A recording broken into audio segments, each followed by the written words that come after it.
Hello and welcome back to the channel. Today I've got a pretty short video for you. It's just a little talk about why we don't want to be killing any other enemies on the Twilight Strand other than Hillock. So reason number 5 is that it's just simply quicker to not really worry about any of the enemies, and it's pretty self-explanatory as to why.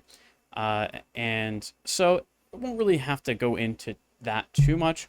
Reason number 4 is that you're going to tend to use a lot more flask charges that way. The main one that you're going to be using is going to be your mana flask, and there really just isn't enough enemies on the strand to fill up your flasks reliably, and so that is kind of a detriment later on, and we'll get into that when we talk about reason 2.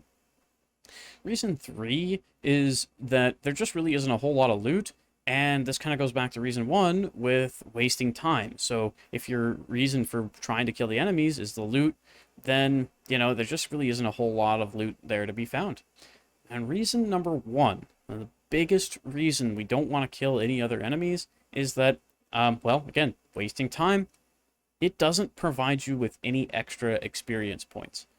And I will go ahead and demonstrate that for you right now. Okay, in this little video clip, you're about to notice that when we kill Hillock and we haven't killed any other enemies, you'll notice we have a tiny bit of experience points there. And when we kill Hillock, that our experience points are down. There's nothing filled up on that little bar down there at the bottom. So pay close attention to those experience points down there at the bottom of the screen. It's a little yellow bar that fills up as you kill enemies. You'll notice it's a little bit full right now, and boom. You'll notice right after the level up, you have no experience points there. Alright, now let's go ahead and show you what happens when we kill a few enemies, and then we go fight Hillock. So you can see that that experience bar is almost a quarter of the way full, and we're going to go ahead and fight Hillock. And then after we're done fighting him, you would expect to see that the bar is a little bit fuller after we level than the first time.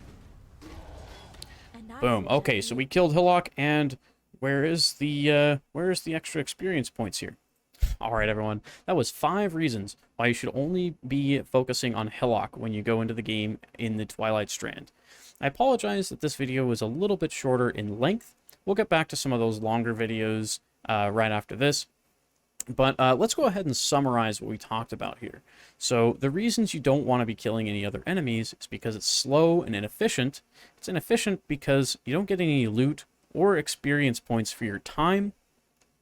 And the use of flask charges to keep you alive fighting the enemies makes you more likely to die to Hillock at the end of the Twilight Strand. Anyways, I really hope that this video helped someone in some way, and if it did, please consider subscribing.